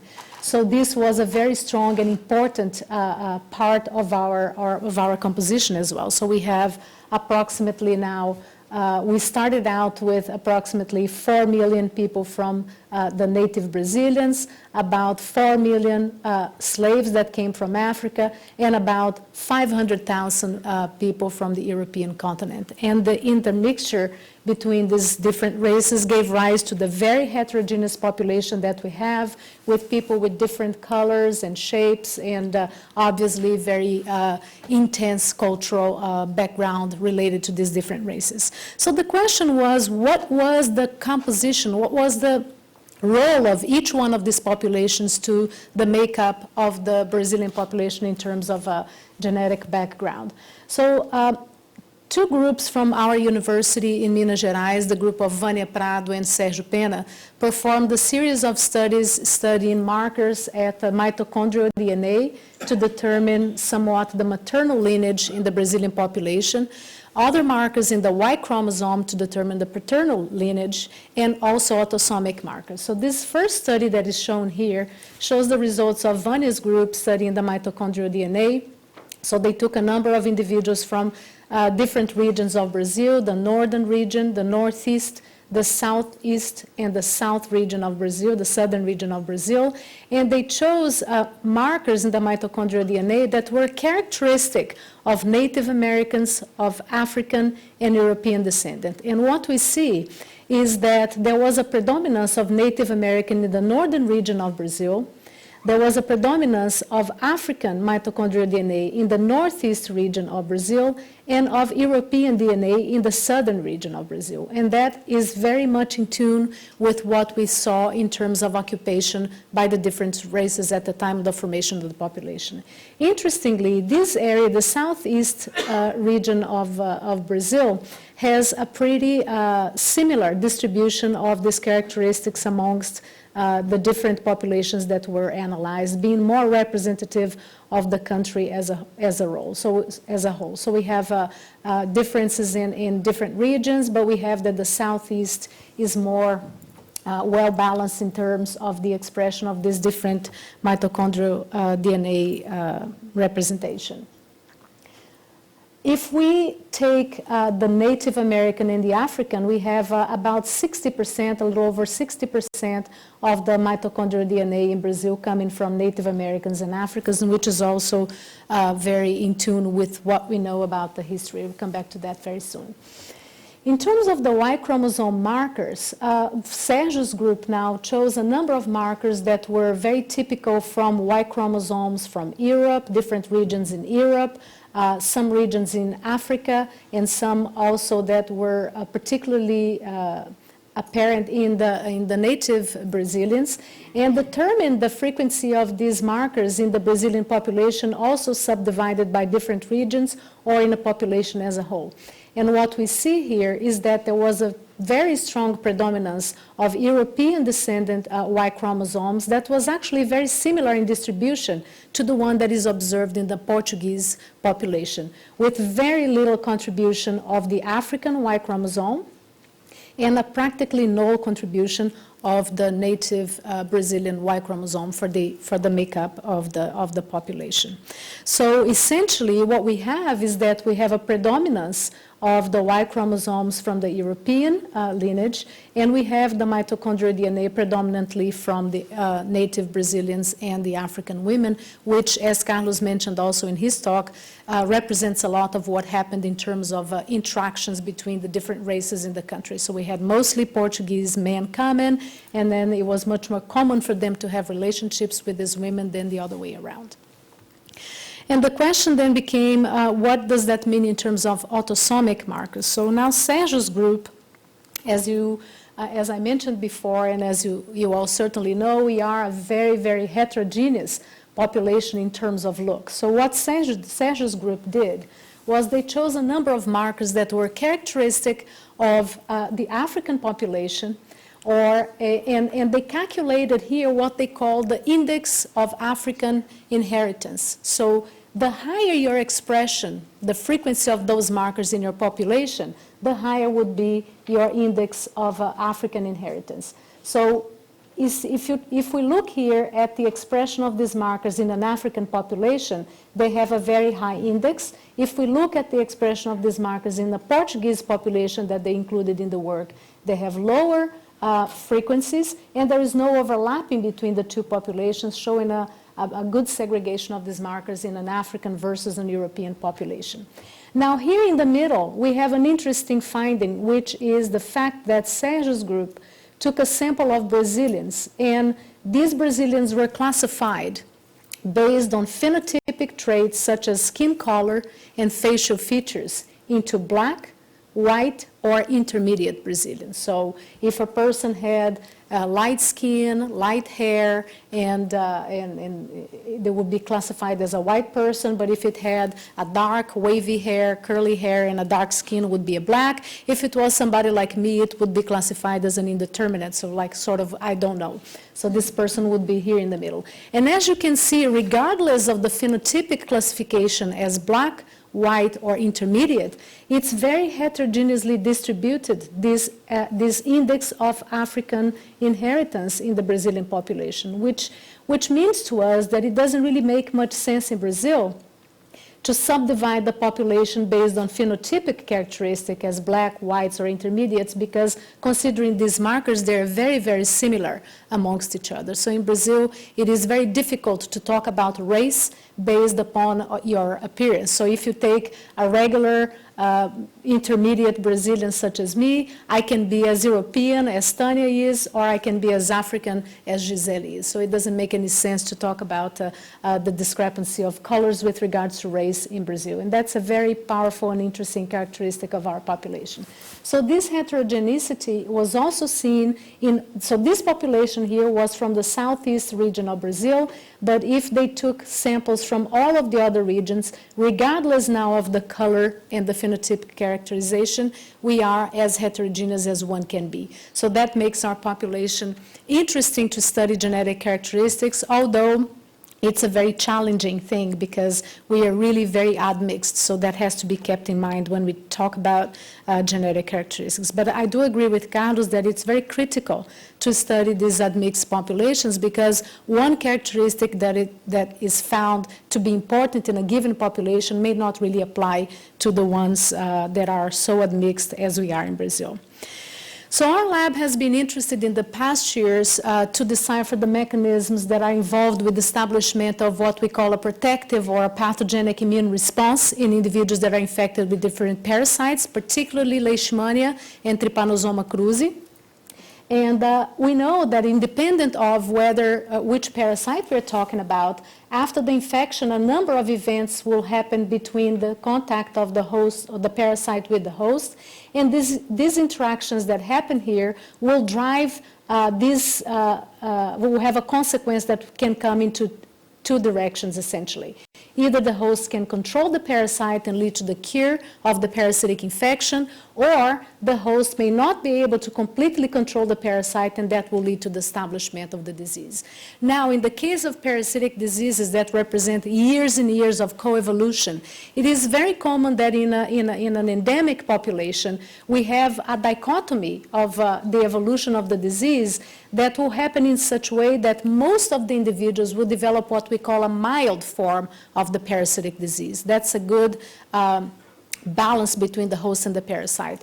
But still a significant number of the individuals will develop very severe form of these parasitic diseases, and we know that pathogen-related factors are important for that, but we also know that the host's immune response is critical in determining that. So our lab has been studying the immunoregulatory mechanisms that underlie this dichotomy, and more recently, the importance of the genetic susceptibility with regards to parasitic diseases. So today I'll show you some data that we have with regards to Chagas disease. As most of you know, Chagas disease is caused by the infection with Trypanosoma cruzi, which is trypanosomatid parasite. The main forms of transmission of Chagas disease are due to the contact with the insect that carries the parasite, but also oral transmission, blood transfusion, and organ transplantation have become very important because it's bringing the disease to areas where it is not considered endemic. We have currently 18 countries in Latin America where the disease is considered endemic, of people infected with Trypanosoma cruzi. About 18 million people are infected, and about 120 million people are currently at risk of infection. It is considered a re-emergent disease in Brazil because it's coming back to the Amazon area and other areas in the country where it was thought to have been controlled. and it's also spreading around the world and coming to the areas, like I mentioned, that where it has never been shown before. So this movie here will just give you an idea of what Chagas disease is, and it is mainly and before anything a very important socioeconomic problem. So what you see here are residences that are very common in the rural area of Brazil. And these type of residences are the perfect place for the survival of the insect that will transmit Chagas disease, which is called barbeiro in Portuguese and kissing bug in English. So this insect will live and reproduce in these types of residences, and not only the ambient is good for the living of these insects, but also around these houses there are many animals that will serve for feeding these insects. So they are hematophagous insects that will draw blood from humans or other animals. So they will live here, they will have food available for them, and they will then be able to carry the parasite. Inside of this insect, we find two forms of the parasite. The first one is this one shown here, which is the epimastigote form, that is the replicative form inside of the insect vector. So they live in the gut of this insect, and then they differentiate into the triple mastigote infective form of Trypanosoma cruzi. During the blood meal, what happens is that the insect will drink blood that will dilate its intestine, its abdomen, and will compress the intestine.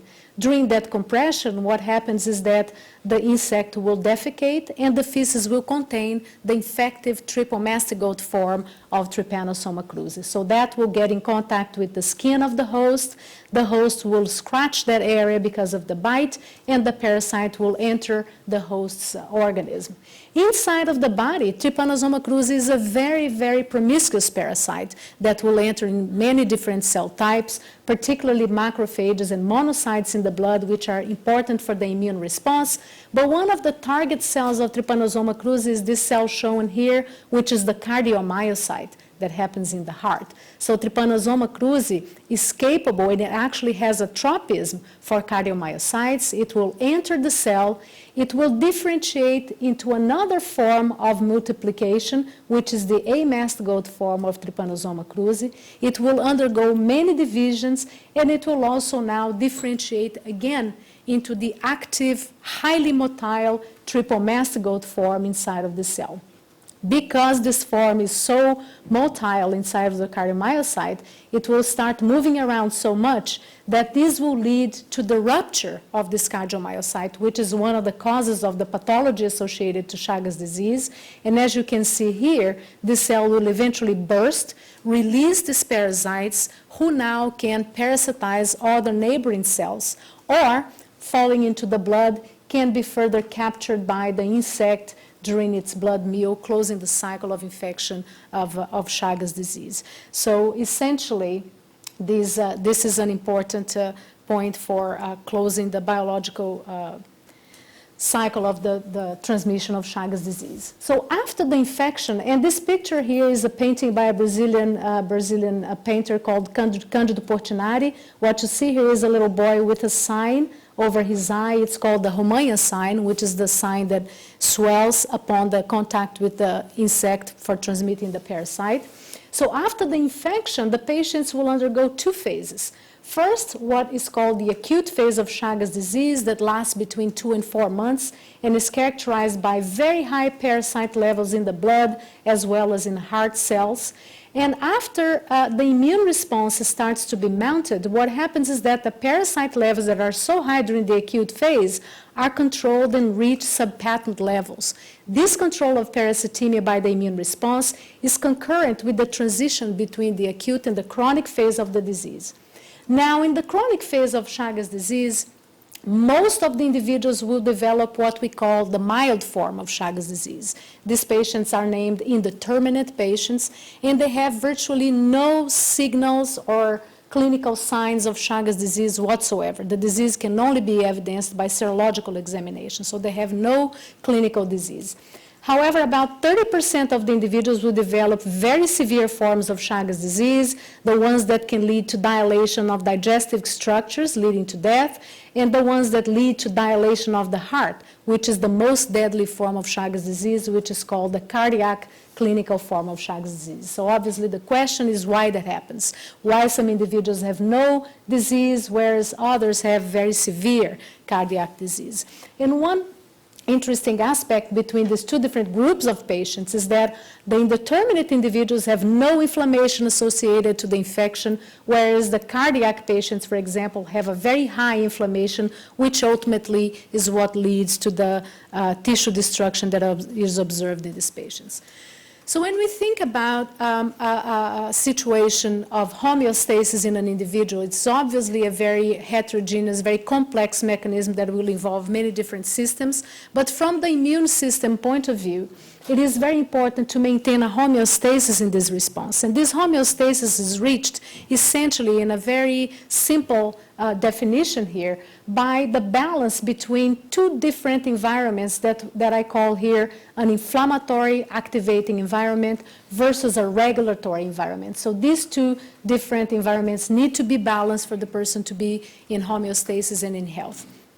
In the case of a parasitic infection, it is actually desirable that we have initially the establishment of an inflammatory or activating environment to be able to eliminate the parasite.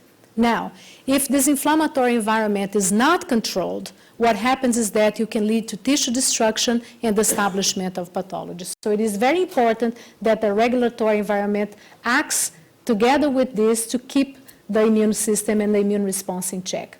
As we can see here, the definition that I give to this inflammatory and regulatory environment is based on the expression of the inflammatory cytokines, represented here by gamma interferon, IL-17, and TNF-alpha, which is very important in Chagas disease.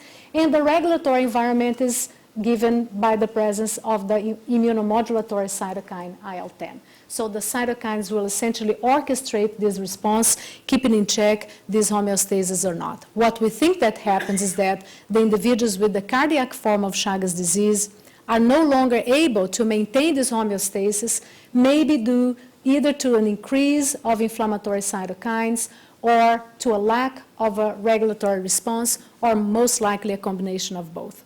So our hypothesis is that the clinical dissociation of patients with Chagas disease is related to the differential expression of immunoregulatory cytokines. So to check that, we evaluate the expression of different cytokines. Today I'll focus the presentation on the expression of TNF-alpha as an example of an inflammatory cytokine, and IL-10 as a regulatory cytokine by different cell populations that are important in the disease, as we've shown in the past. Monocytes in the blood of the patients and activated T cells, which are critical for Chagas disease.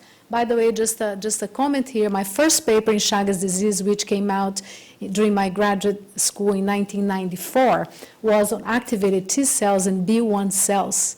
And Lee was the transmitting editor to that for international immunology. So that was my first. See the latest data. Yes, I can't wait to see that. So, so we looked at the expression of the cytokines, and we also looked at the gene polymorphisms in these target molecules that are important in the immune response during the disease to see whether there was an association of these polymorphisms with our patients. So to do that, we took blood from Chagas patients from the southeast region of Brazil, and we evaluated the expression of the different cytokines by FACS, again under the influence of Lee and Len, of course, and we correlated the expression of the cytokines with clinical parameters, and we also took DNA from a larger sample of individuals also currently from this region of Brazil and looked at the gene polymorphisms using our FLP. Obviously, our dream come true is to be able to do the type of analysis that Carlos does, which is much more broad. But in this particular study today, we focused on the candidate genes that were responsible for the differential immune response according to our findings. So the first population in which we looked at the expression of the immunoregulatory cytokines were the monocytes, which are critical for the first line of interaction with the parasites during the acute phase and also during the chronic phase of the disease. And what we found when we looked at the expression of IL-10 by CD14 positive monocytes or TNF-alpha by the same cell population in individuals without Chagas disease, the NC, indeterminate patients, cardiac patients, before or after contact in vitro with the parasite. What we observed when we did this analysis was that there was a predominance of IL-10 in the response in patients of the indeterminate clinical form, whereas there was a predominance of TNF-alpha in the cells from patients with the cardiac clinical form, which made sense with the presence or absence of inflammation in these patients. So importantly, not only the frequency of a given cytokine is critical for the immunoregulation, but also the balance between these cytokines is probably even more important in that particular sense. So we did an analysis of a ratio of IL-10 versus TNF-alpha in the different groups, and what we observed was that this ratio was higher in patients of the indeterminate clinical form because of the increase in IL-10 in these patients. One important thing to determine whether a factor, a cytokine, or a cell population is important for a disease is to evaluate the clinical significance of this molecule with regards to clinical characteristics of the patient groups. So we did an evaluation, a correlation analysis between the intensity of IL-10 and a cardiac function, which is the ejection fraction. So the ejection fraction essentially is the capacity of your heart to pump blood out. So the higher your ejection fraction, the better your cardiac function. And what we see is a positive correlation in such a way that the higher the levels of IL-10 by monocytes in Chagas disease, the better the cardiac function of the patients. The second population in which we evaluated the expression of IL-10 and TNF-alpha were the double-negative T cells. The double-negative T cells are a minor cell population in our peripheral blood, but they're very interesting because they recognize mostly lipid antigens that are different from the regular T cells, the conventional T cells, to say so. Not that they're unconventional, it's just that they recognize a different antigen. And the reason why we became interested in this population came from a study that we did in the rat model of Trypanosoma cruzi infection that clearly showed a very high expansion of the double-negative T cells in rats infected with a highly virulent strain of Trypanosoma cruzi, as opposed to animals that were not infected with Trypanosoma cruzi. So we had a very high expansion of the cells, and at the same time, we saw that the expansion of the cells was associated to the expansion of gamma interferon production in the infected animals that go on further to develop cardiac disease and eventually die of it. It's a good model of Chagas disease. And also, Ken had studied the double-negative T cells in human leishmaniasis, and he had shown that they seemed to be important in the immunoregulatory mechanisms. So when we looked at the expression of TNF-alpha and IL-10 in either the alpha-beta subpopulation or the gamma-delta TCR double-negative T cells, what we observed was a common pattern in which there was no increase in the expression of the cytokine in cells from non-Chagas patients, even after stimulation with the parasite. But there was an increase in the expression of TNF-alpha in cells from indeterminate and cardiac patients after stimulation with the parasite. With regards to IL-10, we saw a more marked increase of IL-10 expression in cells from indeterminate patients that was significantly different from that observed in normal individuals, as well as in patients with the cardiac clinical form of Chagas disease, especially in the gamma-delta T cell double-negative subpopulation. Again, we performed the ratio of IL-10 and TNF-alpha, and we found it to be higher in indeterminate patients as compared to cardiac individuals because of the increase of IL-10 by this particular cell population. And when we evaluated the correlation with clinical parameters, we also found that the higher the IL-10 by the double-negative T cells, the better the ejection fraction, which I've already mentioned to you. And here's another clinical parameter, which is the volume of the heart of the patient. And we know that in severe Chagas disease, you have the heart dilation. So here is the opposite. The higher this number here, the worse your cardiac function, and we saw a negative correlation with regards to the IL-10 expression. Others had shown before that TNF-alpha was actually the opposite, as we saw with IL-10, in which it is associated with a worse cardiac function. So we saw that IL-10 and TNF-alpha are increased in patients with different clinical forms of Chagas disease, and this is associated with the different evolution of disease in these patients. So we know that the phenotypic expression of the different immunoregulatory cytokines or any molecule is controlled by many different cellular mechanisms. And we are now currently studying different aspects of this regulation in the lab. Gene polymorphisms are an important part, and in the future we are engaging in studying epigenetic changes and post-transcriptional control. And our question here particularly was with regards to the gene polymorphisms in IL-10 and TNF-alpha gene, whether they were or not associated with the different levels that we saw in patients with indeterminate or cardiac clinical forms of Chagas disease.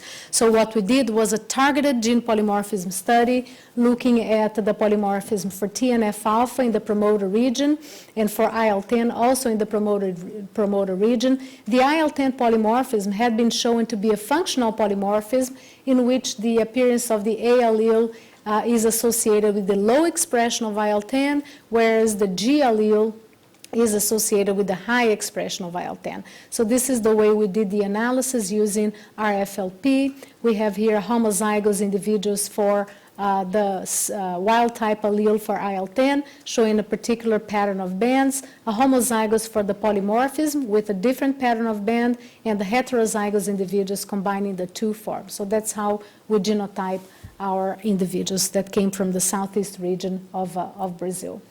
And what we observed is that whereas there was no association with TNF-alpha polymorphism and the occurrence of cardiomyopathy, the severe form of Chagas disease, we observed that there was an association of the presence of the A allele with the cardiac form of Chagas disease, suggesting that, in fact, this may be one of the ways that this cytokine is less produced in these patients, although we are doing studies to do the genotypic and phenotypic characteristics now in the same group. So what we saw was that IL-10 is associated with a protective response in human Chagas disease at the levels of the genotypically, phenotypically, and also considering clinical aspects in Chagas disease, showing that this could potentially be a biomarker of disease evolution, or the lack of it could be a biomarker of disease evolution. So we are now extending our studies to other areas of the country, the northern region, the northeast region, and the southern region, as well as the central region of Brazil, and to extend these studies and confirm whether there is now, using ethnic markers, an association or not between this polymorphism with the different populations. We also will look at we recently submitted a grant to the NIH to study the molecular control of IL-10 expression with regards to microRNA expression and also some epigenetic changes. And we hope that this will help us understand better the role of IL-10 in the clinical evolution of Chagas disease. It's interesting to say that phenotypically these populations in the north, south, southeast, and northeast were very different, but when we go back to Sergio's data, the heterogeneity is in the entire country. So that's going to be very important to increase our power of analysis for this particular trait.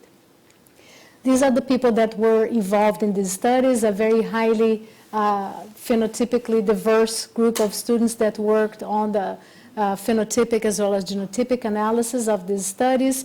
Ken Golub, who is a major collaborator of all of our projects in the lab, Dr. Manuel Otávio Rocha, who is the clinician who we've been working with for the past 15 years in studying the immunology of Chagas disease, Liz Antonelli, who started the double negative studies in Leishmania and brought that into the Chagas project.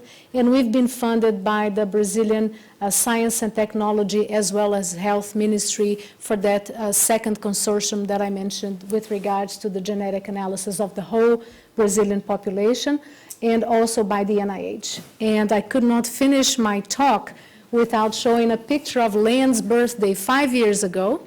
This is when we were in the lab in 2006. This is Sam, who Lee has already mentioned to you, is now way taller than both of them, actually, than Ken and I, in fact. And so he was here with us at that time, and the other people in the picture you certainly know very well, all three of them. I have to thank you guys very much for the invitation to be here today. It's always a pleasure to see you and everyone in the lab, and this is a very growing family that I'm really glad to be able to see again. So thank you very much.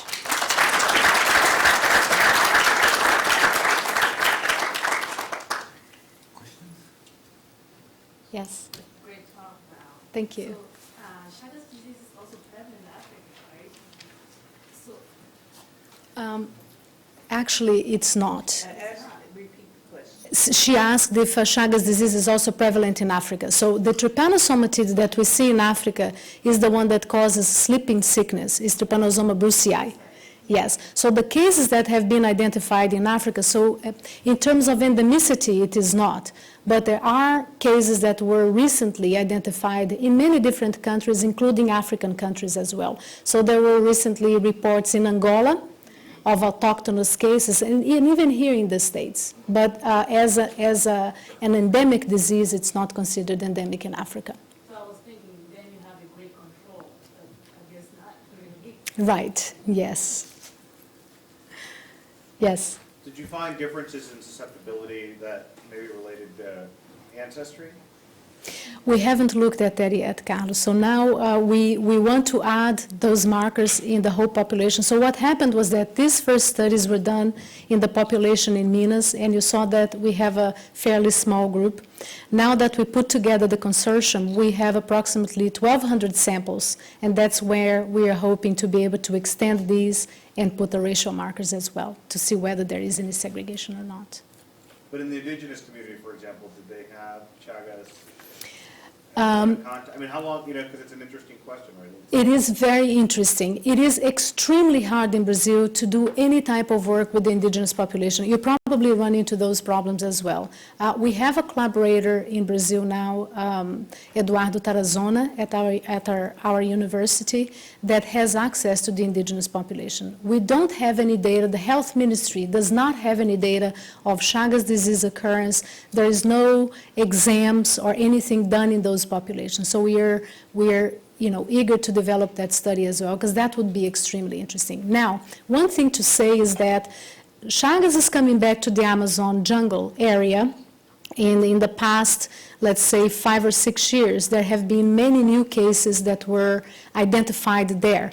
And I say that it's coming back because, in the 70s, the transmission via the insect was virtually eliminated in Brazil. We were considered Chagas disease transmission-free, and that is no longer true anymore because obviously the bug comes back from other neighboring countries that did not have the money at the time to do the control program. And what happens is that in the northern region, we see a very different phenotype of disease as compared to the other regions. That could have anything to do with the indigenous populations that are there that we know nothing about, but it could also be related to parasite strain, for example. Yes? So I think it would be very interesting to look if there's any signature of selection